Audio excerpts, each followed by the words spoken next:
Hello and welcome to yet another video, and in this video it is something very different because it's not every day I get to unbox new gear, and I'm very sorry about the sound outside because Bangkok happens to be the city that is always on a constant upgrade. So if you hear a lot of construction sound, my house is surrounded by the construction sites.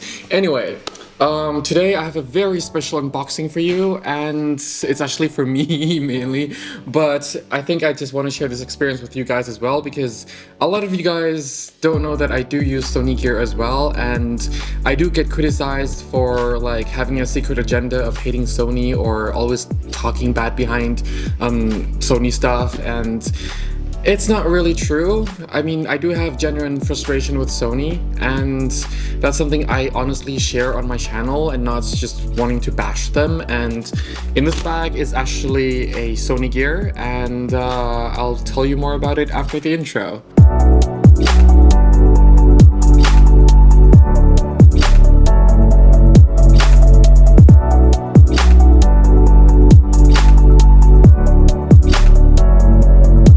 So I actually just got back, and in about 22 minutes, have to be at a photo shoot. So I have to get this out real quick.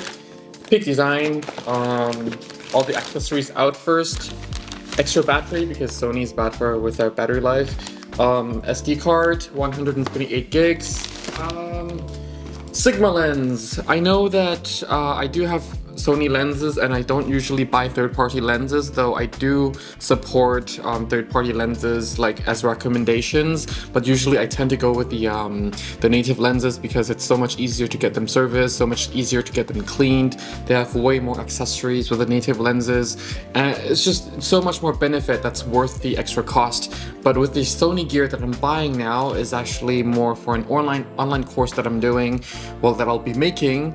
And yeah, I don't really need the native lenses because the camera itself will just be still the whole time on a tripod. So yeah, free gift from the shop, which is a lens pouch. The pouch is inside the pouch. And obviously using Sony you need an external charger, well, extra charger. Seat. And last but not least, I'm very excited, Sony A7 IV. I was debating between the A1, but yeah, at the end I went for the A7 IV because again, I think the A1 is going to be overkill, although I like the reliability of the A1 much more than this camera. That's it. Yeah. This camera, I never opened it, but I asked the shop to put on the screen protector for me, so they opened it in the shop and then I collected the camera later. So it's also gonna be, you know, my first time with you guys. I've played with the camera before, of course, and I worked with it in event photography, things like that, but I never owned it. I own other Sony cameras like the A7R2 and so on, but yeah. Oh, by the way, these are the different cables, like for Singapore, for Europe, for Japan. So yeah, anyway, Sony A7 IV strap, which feels very cheap for an expensive camera. Then there is the Sony battery, I think. Nope, this is not the battery. Oh, darn. Oh, this is to convert from the power from USB and power cable. So there is that, and this should be the battery, I hope. Yes, it is the battery. It's good. Made in China. Pouch. I'm assuming this is a cable of some sort. Again, I haven't opened Sony camera, unboxed cameras in a long time from Sony. It is USB cable, yay, I was right. I wish it was USB-C to USB-C though, not USB type B. But yeah, and also very last in the box is the actual camera itself. So for the online course that I will be filming and making, the reason I went for the A7 IV is because it doesn't have the 30-minute limit in 4K recording, so that's actually quite good. And yeah, I wish there's juice in here. I hope there is juice. Oh.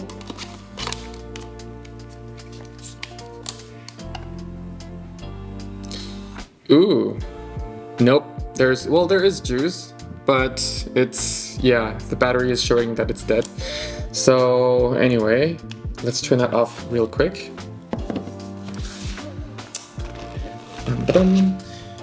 On the Canon side, there's also obviously the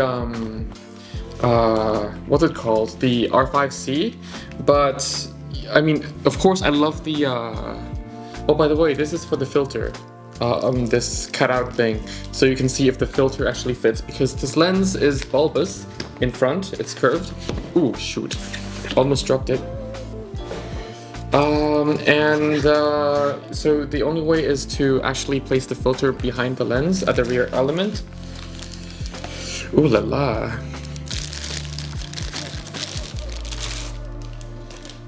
I think this would complement nicely with my other Sony lens, the 20mm f1.8, because I do love that lens as well.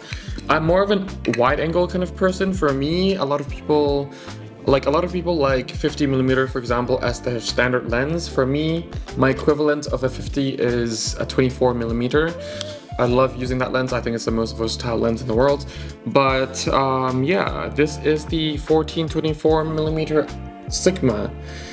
I cannot believe that my first ultra wide lens that goes wider than 15mm is actually a Sigma, which is a 14mm.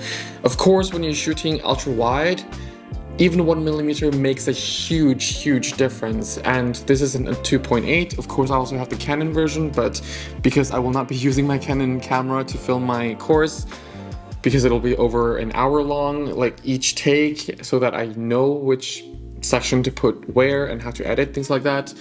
Yeah, Sony it is. And to be honest, on the picture, I feel like this would actually be a much bigger lens, but now that I have it paired together, I really like the combination. Well, the lens is weather sealed, that's good, because I will be very harsh with it, but in the same time, yeah, it feels very balanced. The zoom ring, for now, because it's brand new, it's very smooth. I would say it's much smoother. I can't talk anymore. It's much smoother than the 2.8 version from Sony.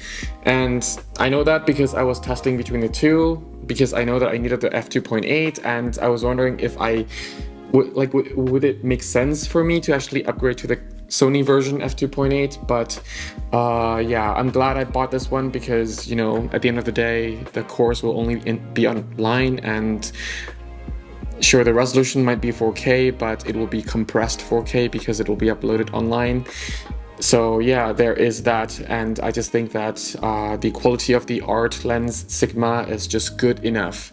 The reason I never got any art lenses for my Canon system is because, even way back in DSLR days, is because it has a lot of tendency to back focus or front focus, so it was much better to use the Canon lenses that actually has proper focusing. But with this particular zoom lens, the focus doesn't really have any issues, especially on the on the Sony platform.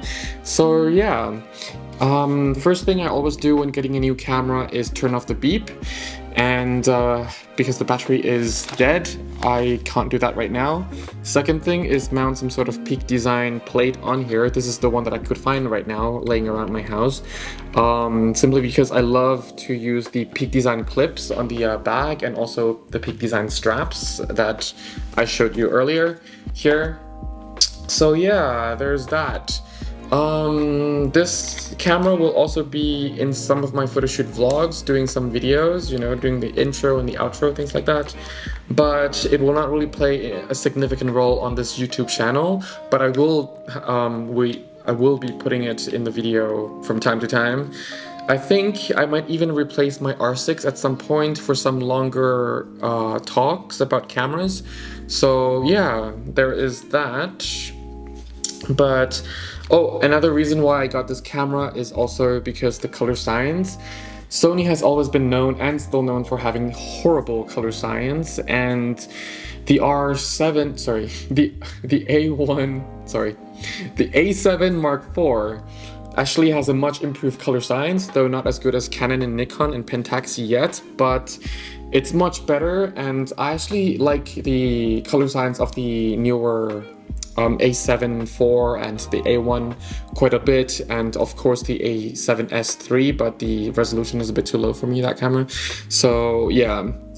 But yeah, that's it for this unboxing video. The sample images and possibly sample videos will be shown by the end of the video, but yeah, that's it for a little experience of this unboxing, and just also to show you guys that I am not biased against Sony or anything. I do have their equipment, but it's just I don't talk a lot about their equipment. Yeah. But otherwise it's a very, yes, I'm using it as a microphone to record the audio, but yeah, it's quite a nice size camera as well, and that's what I kind of like the Sony, but I just don't like their grip, and I think I'm saying it for like on behalf of a lot of Canon and Nikon users, is that Sony has really weird grips. So yeah, but otherwise I'm really much excited about this camera and also looking forward to using it, and yeah, I can't wait to really produce content with it. And I think, I'm not sure yet, because my backup system is actually Fuji, well, my video system, and my second system is a Fuji.